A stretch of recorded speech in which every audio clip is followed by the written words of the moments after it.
Assalamualaikum warahmatullahi wabarakatuh. Dan jangan lupa like dan subscribe supaya tidak ketinggalan video dari saya. Kali ini saya akan membahas mengenai alur cerita Wudong Qiankun Season 3 atau Martial Universe Season 3. Ini untuk menunggu perilisan Wudong Qiankun Season 3, jadi kita dengarkan dan lihat alur cerita Wudong Qiankun Season 3 berikut ini.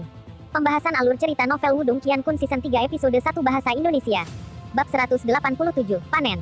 Di puncak gunung, rasa sakit di wajah Lindong berangsur-angsur hilang saat ia membalik-balik tas Qiankun itu. Sebagai gantinya adalah ekspresi senang. Terbukti, penghasilan kali ini lebih besar dari pengeluarannya.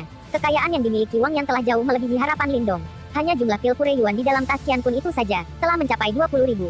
Kekayaan raksasa ini sudah cukup untuk membuat siapapun menamparkan bibir mereka. Wang klan ini memang sangat kaya. Bahkan anggota generasi yang lebih muda akan memiliki banyak uang, situasi yang benar-benar membuat iri. Tidak heran orang-orang itu tidak tertarik pada pil pure yuan di dalam makam tua. Semua orang memang menjalani kehidupan yang berbeda. Lindong menghela nafas dengan lembut sambil menyimpan semua pil pure yuan ini. Kemudian, ketika dia terus mencari-cari dengan tangannya, dia menemukan manual tua dengan cahaya keemasan yang samar. Di sampulnya yang kekuningan, ada beberapa kata emas.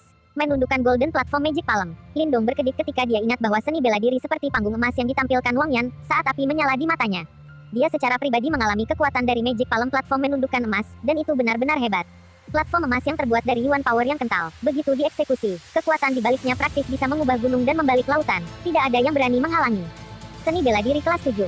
Petik 2. Lindong membuka manual tua itu saat dia melihat-lihat isinya, dan dengan ringan menganggukkan kepalanya. Kelas 7, ini dianggap sebagai seni bela diri peringkat atas. Bahkan, meskipun hanya ada perbedaan tingkat 1 antara kelas 6 dan 7 seni bela diri, kesenjangan di antara mereka sangat besar. Satu berada di peringkat menengah sementara yang lain berada di peringkat atas. Oleh karena itu, tidak sulit bagi seseorang untuk menyimpulkan perbedaan di antara mereka. Selanjutnya, setelah Lindong secara pribadi mengalami kekuatan dari palem platform Magic Subduing Golden ini, jujur, dia sangat merindukan hal itu di dalam hatinya. Namun, dia tidak pernah membayangkan bahwa dia benar-benar akan berhasil mendapatkannya hari ini. Aku akan menyimpannya. Sehubungan dengan harta seperti itu, Lindong tidak punya alasan untuk tidak menerimanya. Dia menyeringai dan terkekeh saat dia tanpa sengaja menyimpannya di pakaiannya. Seiring kekuatannya tumbuh, seni bela diri yang dipelajari Lindong sebelumnya sekarang tampak agak kurang. Bahkan segel gerbang ajaib tidak dapat mencapai banyak hal melawan praktisi tahap penciptaan. Misalnya, dalam pertempuran sebelumnya melawan Wang Yan, segel gerbang ajaib gagal mencapai apapun. Pada akhirnya, itu masih dibatasi oleh seni bela diri itu sendiri. Oleh karena itu, sulit baginya untuk melakukan sesuatu terhadap seseorang yang lebih kuat dari Lindong seperti Wang Yan. Selain itu, meskipun Lindong telah memperoleh seni bela diri peringkat atas yang asli dari pemilik makam, seni bela diri ini paling efektif hanya jika digunakan dalam kombinasi dengan timbangan surgawi kuno. Karena Lindong belum mencapai tahap Form Creation, ia belum memahami kekuatan Form Creation. Oleh karena itu, ini akan mempengaruhi kekuatan teknik timbangan langit kuno. Dengan demikian, palem platform sihir yang menundukkan emas ini akan membantu menebus beberapa kekurangannya saat ini. Seni bela diri kelas 7. Meskipun itu hanyalah awal dari seni bela diri peringkat atas, itu sudah cukup hebat. Bahkan di antara seluruh Wang Clan, tidak semua orang memiliki kualifikasi untuk mempelajari tingkat seni bela diri ini. Setelah dia menyimpan, menundukkan Golden Platform Magic Palm, Lindong sekali lagi menemukan beberapa benda logam unik di dalam tas Qiankun Wang Yan. Ketika dia melihat seberapa baik barang-barang ini disimpan, dia menduga barang itu cukup langka. Kamu sangat beruntung. Beberapa dari logam langka ini adalah bahan yang dibutuhkan untuk memperbaiki timbangan surgawi kuno. Martin kecil memandangi mereka ketika tersenyum. Oh, itu benar. Bagaimana cara meningkatkan hal bertimbangan surgawi kuno ini menjadi harta jiwa tingkat tinggi? Ketika dia bertarung dengan Wang Yan, Lindong jelas mengalami betapa kuatnya Soul Tracer kelas tinggi itu. Bahkan tubuh yang kokoh dari wayang jiwa itu langsung ditusuk olehnya. Karenanya, kekuatannya benar-benar mencengangkan. Kali ini, jika bukan karena timbangan surgawi kuno dan wayang simbol, ia kemungkinan besar akan mati di tangan orang itu. Kami masih kekurangan beberapa bahan. Selain itu, Soul Tracer hanya dapat disempurnakan oleh Soul Symbol Master. Mungkin perlu beberapa saat sebelum kita dapat meningkatkan hal bertimbangan surgawi kuno ke jiwa harta tingkat tinggi. Demarten kecil menjawab, mencapai Master Simbol Jiwa. Ketika dia mendengar kata-kata ini, wajah Lindong sedikit kaku saat dia menggelengkan kepalanya tak berdaya. Dia tidak punya pilihan selain untuk sementara waktu menekan masalah ini di dalam hatinya. Bagaimanapun, itu masih akan beberapa waktu sebelum dia maju ke Soul Symbol Master. Setelah dia menyimpan bahan-bahan logam yang unik ini, Lindong terus mencari-cari beberapa saat.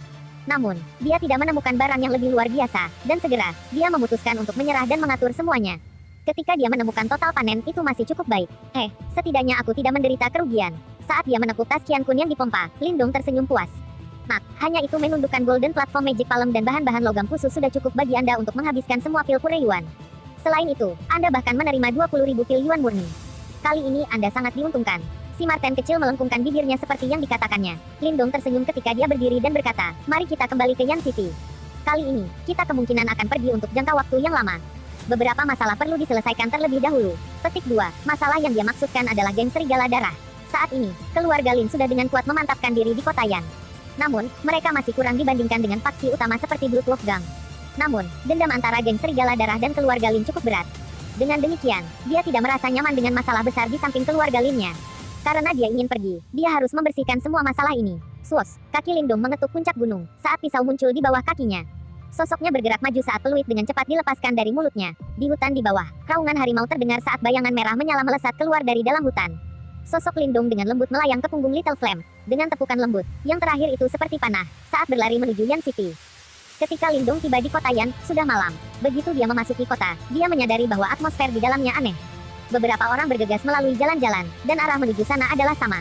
Mereka menuju ke pusat kota. Ini akan menyenangkan. Akan ada pertempuran habis-habisan antara geng Serigala Darah dan Asosiasi Seribu Emas. Sementara Lindong bingung, beberapa bisikan siluman terdengar dari lorong-lorong.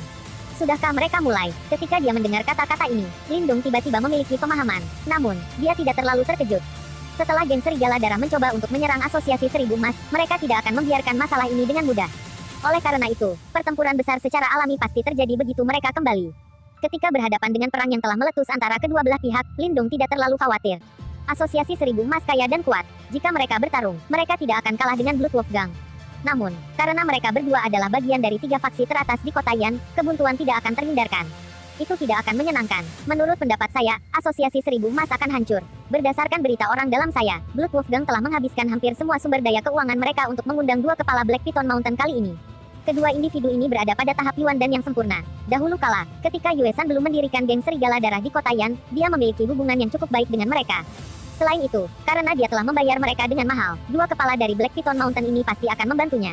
Petik 2. Memang, saat ini, geng Serigala Darah dilaporkan telah mengepung markas Asosiasi Seribu Emas. Sepertinya Asosiasi Emas Seribu tidak dipersiapkan sebaik geng Serigala Darah. Atau yang lain, berdasarkan sumber daya keuangan mereka, mereka masih harus dapat mengundang bala bantuan. Petik 2. Namun, ketika informasi ini melintas di benak Lindong, seseorang di dekatnya tersenyum dan berkata ke arah orang di sampingnya. Black Piton Mountain. Ketika dia mendengar kata-kata ini, langkah Lindong tiba-tiba berhenti saat dia mengerutkan alisnya. Dia tidak berharap bahwa Yue San terhubung dengan baik dan masih bisa mendapatkan bala bantuan pada saat seperti itu. Selanjutnya, dari penampilannya, sepertinya dia bermaksud untuk mempertaruhkan nyawanya untuk pertarungan ini. Jika dia benar-benar berhasil mengalahkan Asosiasi Seribu Emas, status geng Serigala Darah di kota Yan akan melambung. Bahkan Asosiasi Emas Seribu akan merasa sangat sulit melawan kekuatan gabungan dari 3 praktisi tahap Yuan dan yang sempurna. Meskipun mereka bisa menyewa bala bantuan, masih perlu waktu untuk bersiap. Berdasarkan tindakan Blood Wolf Gang, sepertinya Yue San telah lama menyelesaikan persiapan bahkan sebelum dia mencoba untuk menyerang Asosiasi Emas Seribu di Skyflame Mountain Range. Orang licik ini bahkan telah bersiap untuk skenario terburuk. Karena itu, orang hanya bisa membayangkan upaya yang diperlukan untuk menyewa 2 kepala dari Black Piton Mountain. Sepertinya saat ini, mereka benar-benar berniat berjuang sampai mati melawan Asosiasi Seribu Emas. Yue San ini benar-benar orang yang merepotkan. Lindong bergumam pada dirinya sendiri. Orang ini benar-benar licik. Dalam radius beberapa ratus mil dari kota Yan, ada beberapa faksi gelap yang kuat juga. Terhadap lawan semacam ini, bahkan Asosiasi Emas Seribu akan merasa itu cukup menantang. Yang paling penting, dalam hal keganasan dan tanpa ampun, asosiasi pedagang seperti mereka secara alami tidak bisa dibandingkan dengan geng Serigala Darah. Namun, semakin banyak masalah yang disebabkan Yue San, semakin Lindong tidak bisa santai dan meninggalkan kota Yan dengan damai. Lain, begitu dia kembali, seluruh kota Yan ini mungkin telah ditaklukkan oleh geng Serigala Darah. Pada saat itu, keluarga Linnya secara alami akan menderita. Hal ini adalah sesuatu yang tidak bisa dia toleransi. Aku ingin melihat apakah bala bantuan yang kamu bawa kali ini akan cukup untuk menyelamatkan hidupmu. Saat dia dengan dingin mendengus di dalam hatinya, telapak tangan Lindong dengan ringan menepuk Little Flame. Yang terakhir melepaskan raungan, saat kerumunan di depan bergegas memberi jalan bagi mereka. Little Flame menjelma menjadi bayang-bayang merah menyala, saat ia melesat secepat kilat melintasi jalan-jalan yang luas. Di bawah tatapan keheranan orang banyak bayangan itu dengan cepat menghilang. Kali ini, Lindong telah memutuskan untuk membasmi geng Serigala Darah. Ditambah lagi, dia pasti akan mengambil nyawa Yue San. Saya akhiri dulu penjelasan kali ini, sampai jumpa di video selanjutnya. Ini dari novel Wudong Qiankun Chapter 187. Jika kalian suka jangan lupa like, komen dan share supaya ramai dan banyak yang terhibur. Apabila ada kata-kata yang salah atau penjelasan saya yang kurang jelas saya mohon maaf yang sebesar-besarnya. Sekian, wassalamualaikum warahmatullahi wabarakatuh.